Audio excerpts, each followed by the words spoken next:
plaisir particulièrement parce que ça fait une grosse organisation et nous sommes très heureux.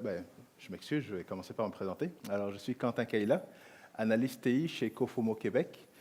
Et donc, l'organisation de la journée est en partenariat avec plusieurs gros noms d'ici à Québec et de Montréal. Et les institutions organisatrices sont Cofomo, qui est une compagnie de consultation en technologie de l'information, et l'Université Laval.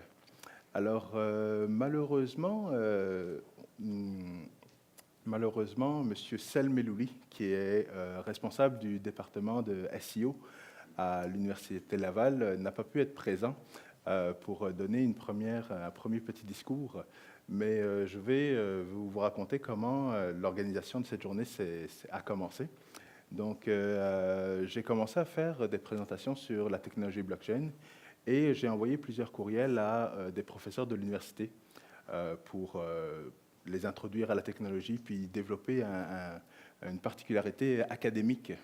Et donc, j'ai envoyé un courriel à M. Selmelouli, qui donne des cours de SEO, donc de système d'information organisationnelle.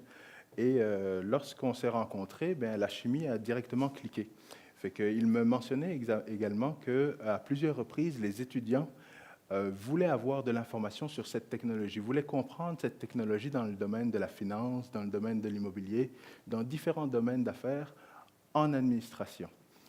Seulement, la technologie blockchain ne touche pas seulement l'administration, ça touche aussi beaucoup d'autres contextes, beaucoup d'autres secteurs d'affaires que nous allons présenter justement avec différentes présentations. Fait que directement, je lui ai fait une présentation donc, de mes conférences. Et à la fin de la présentation, il a pris mon contenu et il m'a dit, écoute, on se revoit dans 6 mois et on va commencer à organiser une journée blockchain. C'est là qu'on a commencé et 6 mois plus tard, nous sommes ici, vous tous et moi-même, à cette première édition de la technologie blockchain. Alors, je vais vous introduire maintenant le directeur général de Cofomo Québec, qui va nous adresser un petit discours. Bernard Obitaille.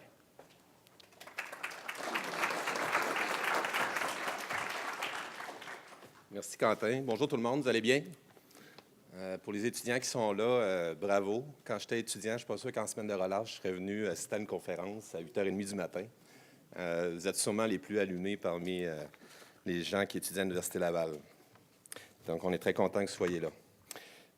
Cofomo est très heureuse de s'associer au premier événement Blockchain Québec. Nous sommes une entreprise de services conseil en technologie de l'information avec plus de 350 consultants dans la région de Québec. Et si on inclut nos bureaux de Montréal et Ottawa, on est plus de 2000 consultants au Québec. Oui, en Ontario. Donc, nous sommes des gens de solutions qui harmonisent les besoins d'affaires de nos clients en faisant appel aux technologies innovantes. Pour nous, il est donc naturel de se tenir à l'affût des tendances technologiques et d'investir dans le développement des compétences de nos conseillers. Je me rappelle Quentin, quand il est venu me voir un moment donné pour me dire « Bernard, il faut investir dans le blockchain », j'ai dit « Bon, c'est quoi cette affaire-là encore? Encore quelque chose qu'il faut apprendre, évaluer le potentiel, puis voir dans quelle mesure ça pourrait servir le bien de nos clients. » Fait que je me suis intéressé un petit peu à la chose. J'essaie encore de comprendre, mais je suis probablement un des plus néophytes ici dans la salle. Donc, pour moi, cette journée est très intéressante pour démystifier c'est quoi le blockchain puis comment ça peut aider nos clients à se transformer et à faire des affaires partout sur la planète. Ce que j'en comprends, c'est que la technologie des chaînes de blocs est l'une des tendances de l'heure les plus controversées. On n'a qu'à voir l'article de la presse la semaine passée qui disait le grand mensonge du blockchain. Donc, effectivement, je pense que c'est correct de dire que c'est une tendance controversée. Elle a rapidement été associée à la crypto-monnaie, ce qui a eu pour effet de susciter de l'inquiétude dans le monde entier pour les risques financiers qu'elle représente et les intérêts recherchés par ceux qui ont développé et promu ces concepts. On a pu le constater du côté de Gartner aussi, qui admet le potentiel perturbateur ou disruptive des technologies de chaîne de blocs dans de nombreuses industries. Cependant, elle les juge encore immatures, non éprouvées et manquant de réglementation. Elle incite donc les entreprises qui souhaitent les mettre en œuvre à une approche fondée sur le pragmatisme et la prudence. Ça fait 30 ans que j'œuvre dans le monde des TI. Je constate encore une fois que la résistance au changement joue pour beaucoup dans l'intégration des nouvelles technologies. Sans vouloir refaire mon parcours, je vais vous donner quelques exemples de ce que moi j'ai vécu depuis 30 ans. Je me rappelle avoir participé à Québec au premier développement en mode client-serveur, ce qui est aujourd'hui très, très dépassé. Mais à l'époque, on était vus comme des gens de l'espace qui étaient en train de développer avec des nouvelles technologies qui ne seraient qu'une mode. Je me rappelle d'avoir discuté avec un gestionnaire d'une grande entreprise de la région de Québec, une firme à 3 lettres, qui me disait l'avenir est au central, les technologies client-serveur, ça ne va faire que passer. On est bien loin de ça. Dans les autres exemples que je peux vous donner, j'ai aussi participé à des systèmes d'information en référence spatiale. J'ai vu l'arrivée de l'Internet en 1995. C'était quelque chose à voir. La mobilité, on a investi beaucoup dans la mobilité, donc là, ça devenait encore plus compliqué d'intégrer tout ça. L'Internet des objets, ou encore aujourd'hui, on est dans l'info nuagique. On est dans ce qu'on appelle le time to market de l'info nuagique. Là, les développements se font, mais ça fait 7 ans, moi, que je travaille sur l'info nuagique, puis qu'on parle de ça, puis qu'on essaie de vendre ça à nos clients, puis il y avait beaucoup de résistance au changement, encore une fois. Dans tous les cas, j'ai entendu des commentaires, ceci n'est qu'une mode, ça ne durera pas. Ou encore, ça ne peut pas fonctionner comme cela. Moi-même, je l'ai déjà dit. Mais il y a aussi des grands hommes visionnaires comme Bill Gates qui l'ont dit. Ils ont tenu ce genre de propos, notamment, je pense, Bill Gates, c'était par rapport à l'Internet. Il disait que ça, c'est une mode qui passe, qui ne survivrait pas. Donc, ma conclusion à tout cela est qu'il ne faut pas avoir peur du changement, mais qu'il faut savoir l'encadrer. Pour ce faire, il faut investir, expérimenter et ne pas avoir peur d'échouer. Il s'agit du concept que vous connaissez, « fail fast, succeed faster ». Aujourd'hui, nous avons l'opportunité de mieux comprendre ce qu'est la technologie de chaîne de blocs, ce qu'elle peut apporter et en comprendre les enjeux et les opportunités. La qualité des conférenciers et votre présence aujourd'hui assureront le succès de cette journée. Je vous souhaite donc de faire le plein d'idées et d'en profiter pour développer votre réseau afin que la région de Québec puisse compter sur vous comme agent de changement, facilitant l'usage de la technologie de chaîne de blocs. Je vous souhaite une bonne journée.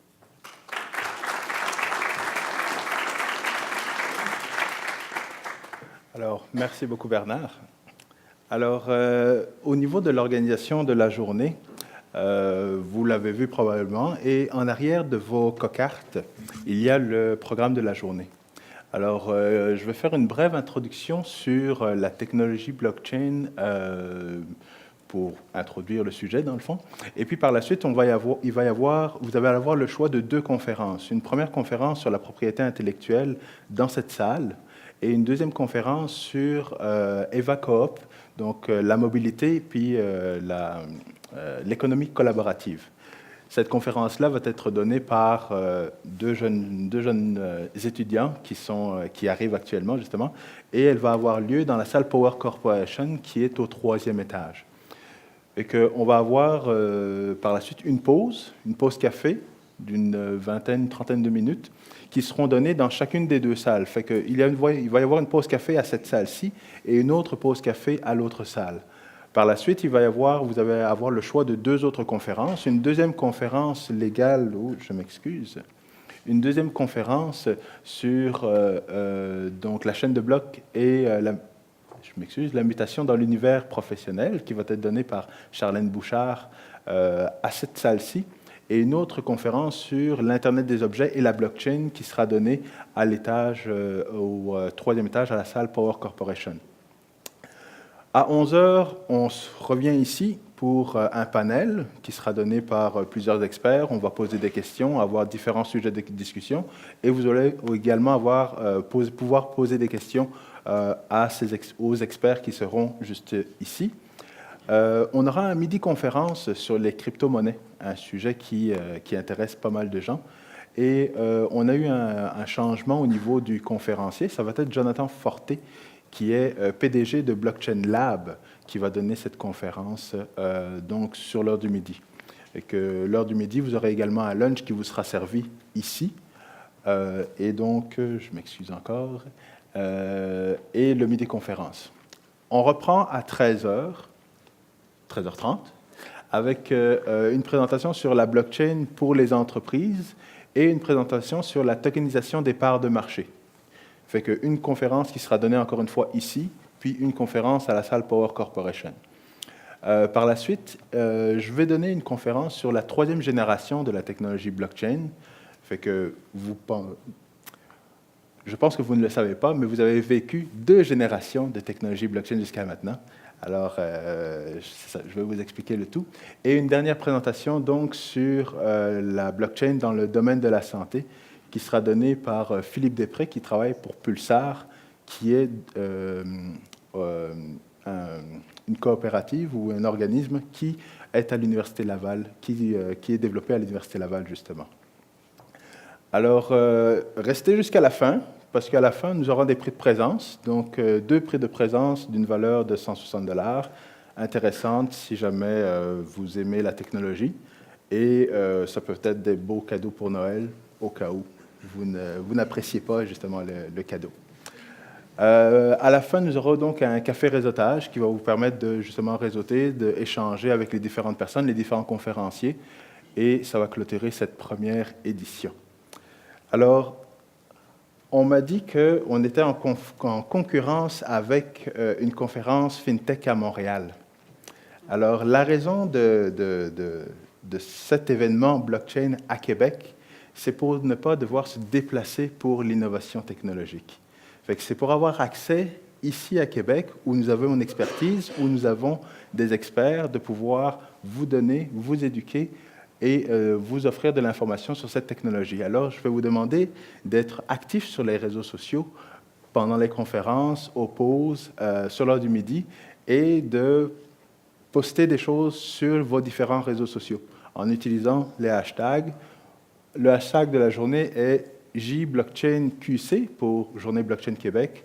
Vous avez le hashtag blockchain, le hashtag pour l'Université Laval, COFOMA Québec, Québec, que l'on veut qu'il soit représenté, l'innovation, la technologie et l'éducation, parce que nous sommes donc à l'Université Laval. C'est un partenariat qui est très important pour nous, d'avoir le côté académique et le côté professionnel. C'est quelque chose qui nous fait un grand plaisir de pouvoir donner donc apprendre et développer cette technologie-là, non pas juste pour les professionnels, mais donner l'accès aussi aux étudiants. Alors, on va pouvoir commencer sans plus tarder, on va commencer à l'avance, pour ne pas terminer en retard, sur la première présentation, puis l'introduction des technologies. Alors, je me représente encore. Donc, Quentin Kaila, je suis analyste en informatique chez COFOMA Québec et je suis en informatique depuis à peu près 10 ans là maintenant. Et que j'ai commencé à m'intéresser à cette technologie-là il y a quelques années. Et au départ, quand j'ai commencé à faire des conférences, j'envoyais des centaines d'invitations à mes collègues, à des amis, pour pouvoir leur expliquer cette technologie. Et sur une centaine d'invitations, je me rappelle, à ma première conférence, il y a 3 personnes qui se sont présentées.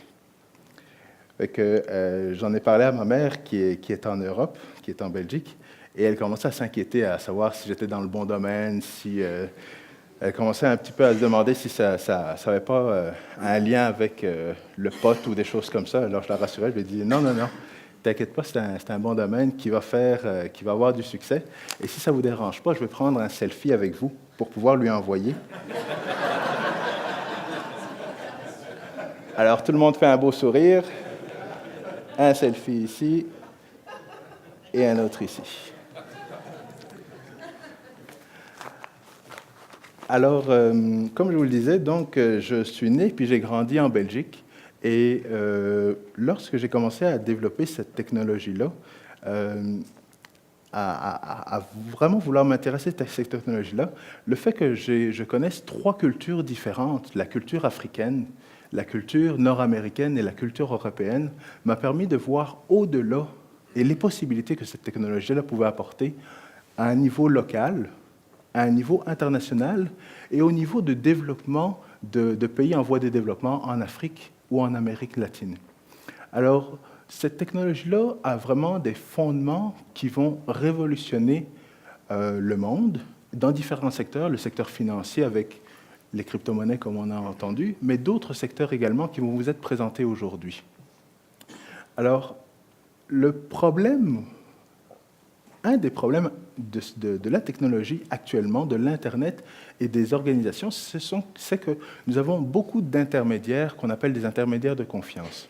Alors, je vais vous donner quelques exemples de ces intermédiaires et des problèmes que ces intermédiaires apportent actuellement. Alors, nous avons Equifax, que vous connaissez, et qui, l'année dernière, a eu un problème au niveau d'un bris d'informations, de piratage, où beaucoup d'informations ont été dérobées. Alors, nous avons aussi récemment Qatar Pacific, qui est une compagnie aérienne, qui s'est fait dérober également des informations personnelles. Et le problème de ces institutions ou de ces organisations, c'est qu'ils centralisent l'information. C'est que l'information est centralisée sur des serveurs, à des endroits localisés, et ces serveurs informatiques contiennent toutes les informations sur votre identité, votre authentification, toutes vos données personnelles. Et c'est la cible rêvée des pirates informatiques pour aller pirater ces informations-là et pouvoir les dérober. Alors, par la suite, il y a un exemple qui m'est arrivé personnellement, c'est au niveau de carte de crédit. Alors, je ne me rappelle plus si c'était Visa ou Mastercard, peu importe, mais le fait est que je suis quelqu'un de particulier parce que je n'ai pas de prénom sur mes pièces d'identité. Et le fait que je n'ai pas de prénom, quand je vivais en Europe, il n'y avait pas de problème parce que l'Europe était capable d'ouvrir des comptes. Les personnes qui vivaient avec des pièces d'identité qui n'avaient pas de prénom dans les pièces d'identité, pour peu importe quelle raison, les systèmes informatiques étaient capables de supporter ces genres de contextes-là. Quand je suis arrivé ici, au Canada, ça a été plus difficile parce que les systèmes n'étaient pas appropriés et l'information n'était pas bien... les systèmes ne pouvaient pas supporter ce genre de contexte-là. Ce qui faisait en sorte que les compagnies de cartes de crédit ne pouvaient pas m'autoriser à avoir une carte de crédit. Fait qu'il y avait une exclusion une exclusion qui faisait en sorte que parce que l'information n'était pas bien structurée pour leur service, pour leur système actuel, je ne pouvais pas accéder à leur service. Et donc, il y avait donc l'exclusion, mais il y avait aussi le fait que mon identité est une identité qui est reconnue par un gouvernement, une autorité gouvernementale qui est de confiance. Mais malgré tout, je n'avais pas accès à ces services. Il y avait également un problème de réputation. Donc, ce n'est pas parce que en Belgique, j'avais des comptes en banque, je n'ai jamais fait faillite, et donc cette réputation-là, je ne pouvais pas être utilisée pour, encore une fois, accéder à des services de carte de crédit. Il y a aussi certaines organisations, comme Western Union, qui font en sorte de rendre les processus de transfert d'argent lents et dispendieux. Fait qu'il est très facile d'envoyer et très rapide d'envoyer un courriel à travers le monde, mais pour envoyer de l'argent, ça peut être lent parce que vous passez d'une banque à l'autre, ou alors ça peut être dispendieux si vous utilisez des services plus spécialisés. Fait que pour envoyer un 10 000 $ dans un contexte particulier en Afrique, ça peut vous coûter jusqu'à 1 000 $ de plus pour que l'argent arrive rapidement. Certaines autres institutions ou organisations comme le gouvernement peuvent avoir des problèmes au niveau de l'authentification. Ça peut causer des problèmes parce que ce n'est pas tout le monde qui se rappelle à un moment critique quelle est la ligne 99 de votre rapport d'impôt de l'an dernier. Et tout ça, c'est fait pour vous authentifier, pour accéder à votre information, pour pouvoir modifier une information qui vous appartient. Donc, il y a un certain sens, une certaine notion de contrôle au-dessus de cette information, un certain contrôle de cette information qui est la vôtre, qui est la nôtre. Nous avons Uber qui peut monétiser votre information, Uber ou Facebook, et il y a aussi les banques qui peuvent contrôler. Les banques, je dis, c'est un exemple, mais qui contrôlent vos actifs, que ce soit la monnaie, que ce soit des titres de propriété, etc. Alors, la technologie blockchain, voici une première définition. Mais la définition que je vais vous donner, c'est que c'est un registre ou une base de données qui est décentralisée et distribuée également. Ce registre ou cette base de données est capable de se mettre à jour à un certain intervalle et de sécuriser l'information en utilisant la cryptographie. Ça fait en sorte qu'on est capable de garder une traçabilité de chacune des transactions à partir de la première transaction qui a été effectuée, que ce soit une transaction ou un transfert d'actifs. Alors, les différents concepts qui sont utilisés dans cette technologie-là, c'est que c'est une technologie qui est ouverte. On est capable d'aller vérifier les transactions et de vérifier l'information qui se trouve sur la blockchain.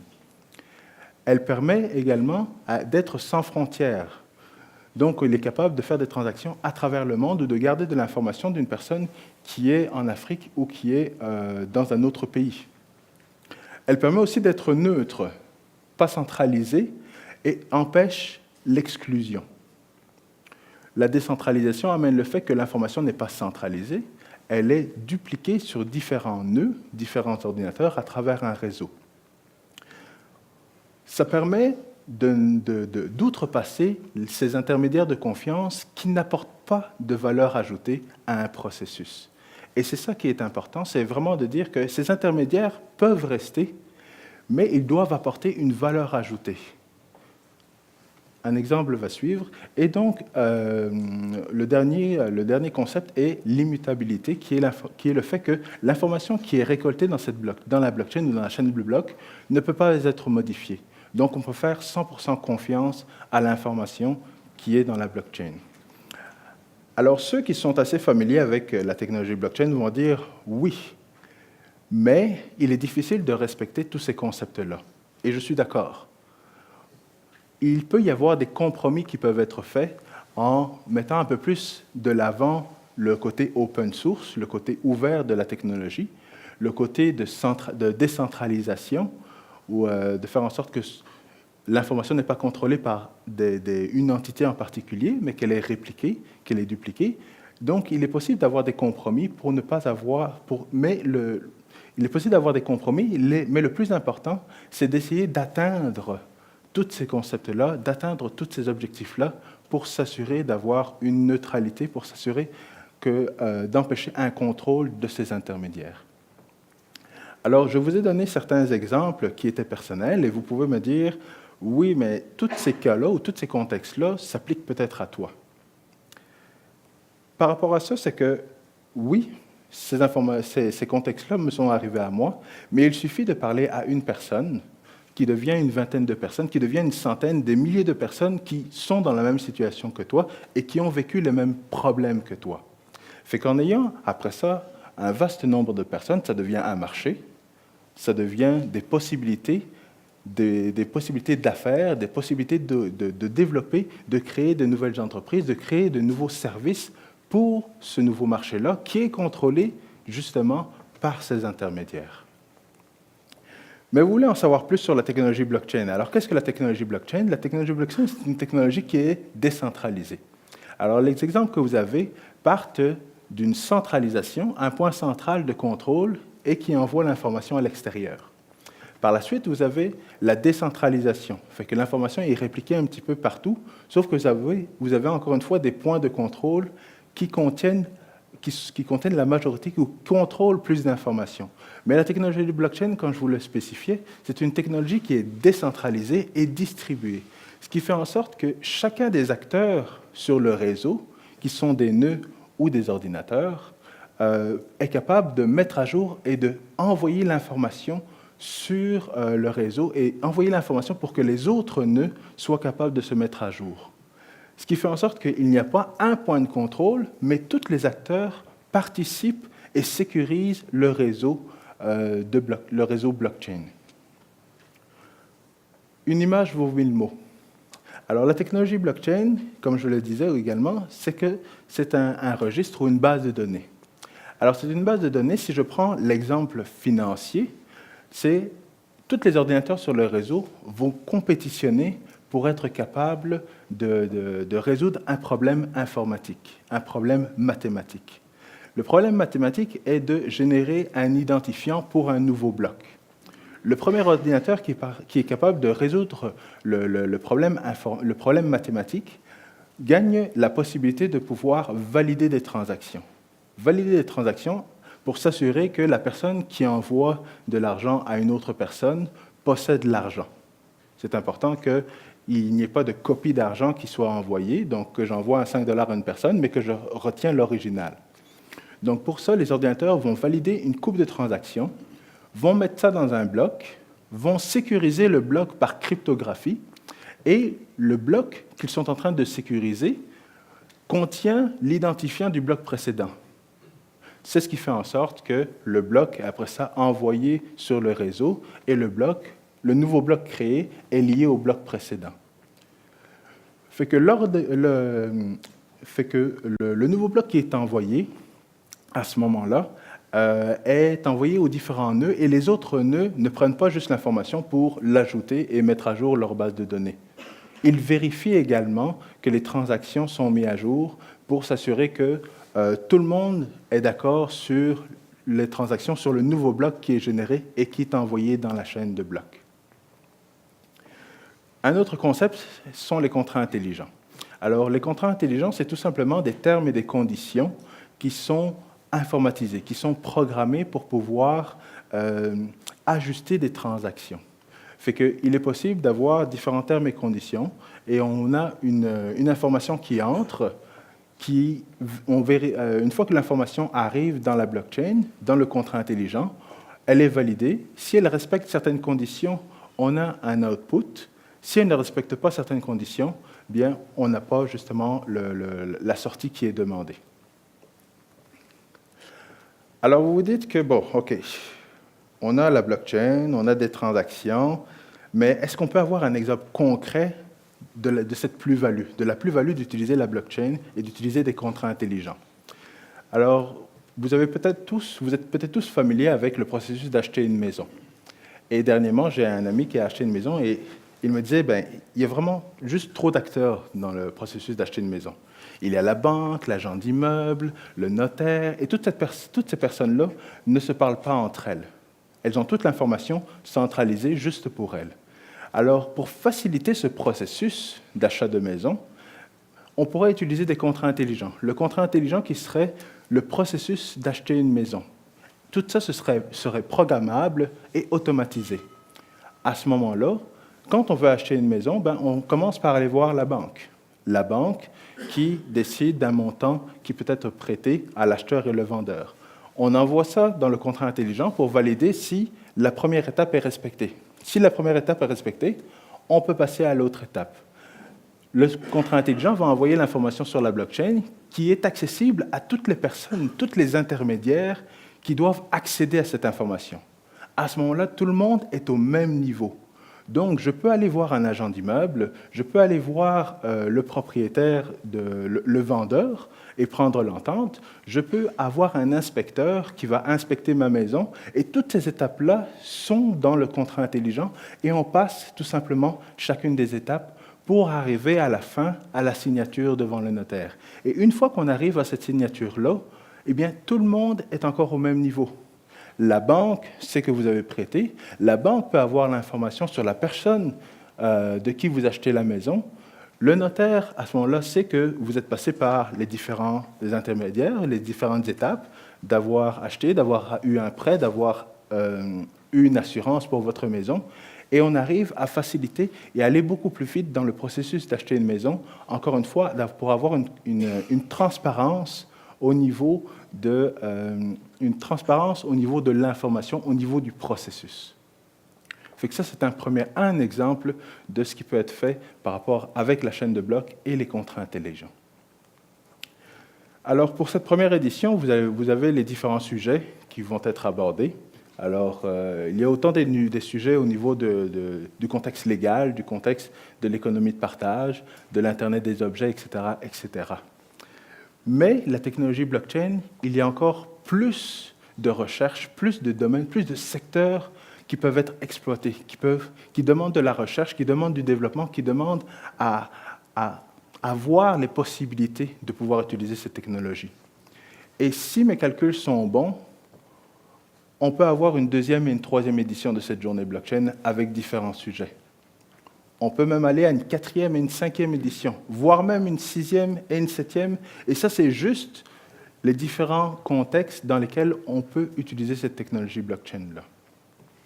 Alors, rapidement, je vais terminer sur les 5 étapes du deuil qui a été mentionné par un expert dans cette technologie-là, Andreas Antonopoulos, qui parle de 5 étapes du deuil de certaines entreprises qui n'arriveront pas à se mettre à jour avec la technologie. La première étape, c'est le déni. Alors, quand cette technologie est arrivée, les entreprises pensaient que c'était une technologie juste pour les geeks. Ils disaient, oh, vous inquiétez pas, dans 2 ans, là, on n'en parlera plus de cette technologie. 5 ans plus tard, elle est toujours là, et là, ils commencent à prendre peur. Et comme ils prennent peur, ils veulent envoyer des messages de peur aux différentes autres personnes pour propager justement une peur pour pouvoir tuer cette technologie-là. Donc, qu'est-ce qu'ils font? Ils commencent à associer la technologie blockchain aux pirates informatiques, à l'achat de drogue sur Internet, à la contrefaçon, et différents messages pour pouvoir tuer cette technologie-là. Sauf que 7 ans plus tard, elle est toujours là, puis elle est toujours résiliente. Alors là, ils commencent à parler de compromis. OK, on aime la technologie blockchain, mais la centralisation, la neutralité, la transparence, on préfère garder cette technologie-là centralisée, on préfère garder le contrôle de pouvoir censurer ce qui fait notre affaire ou pas, et garder vraiment un certain contrôle sur cette technologie-là. Fait qu'on aime une technologie, mais version Visa. Ça ferait notre affaire. Mais sauf que ça ne va pas se passer comme ça. Et la prochaine étape, ça va être l'étape de la dépression, où certaines compagnies vont commencer à se dire, ben, on ferme les portes parce qu'on a un compétiteur qui a adopté cette technologie, et c'est à cause de la technologie, évidemment, pas du compétiteur. C'est à cause de la technologie qu'il va y avoir des emplois qui vont se perdre, alors que ce n'est pas le vrai message. Et les compagnies qui vont passer cette période de dépression et passer directement à l'étape d'acceptation vont être les compagnies qui vont grandir. Exactement la même chose que pour l'Internet dans les années 90. Au niveau des médias, ceux qui ont adopté l'Internet au niveau des médias ont pu réagir beaucoup plus rapidement et ont pu rester à flot et même devenir des compagnies internationales. C'est pour ça qu'il est important actuellement de rattraper notre retard et de prendre de l'avance pour être prêt lorsqu'on va arriver à l'étape d'acceptation. C'est à ce moment-là que nous devons être prêts pour pouvoir offrir nos services à ces entreprises-là qui seront prêtes à passer à cette nouvelle innovation technologique. Alors, ça va être tout pour la présentation. Il va vous rester 5 minutes pour choisir, dans le fond, la présentation qui sera donnée ici sur la propriété intellectuelle par Vincent Bergeron. Alors, Vincent Bergeron est un associé chez Robic, très connu à travers le monde et qui voyage, et nous avons la chance de l'avoir à Québec pour donner cette présentation-là sur la propriété intellectuelle. Vous aurez une deuxième présentation qui sera donnée simultanément dans la salle Power Corporation au 3e étage. Alors, cette présentation-là va être sur l'économie collaborative, et vous avez probablement entendu parler de cette compagnie-là qui est Eva Coop, qui est donnée par des étudiants qui veulent concurrencer Uber. Uber, un intermédiaire qui n'ajoute pas nécessairement de valeur ajoutée aux services qu'ils offrent, et ils vont vous présenter leur application qui veut donc concurrencer cette compagnie-là. Alors, je vous remercie et bonne journée à vous.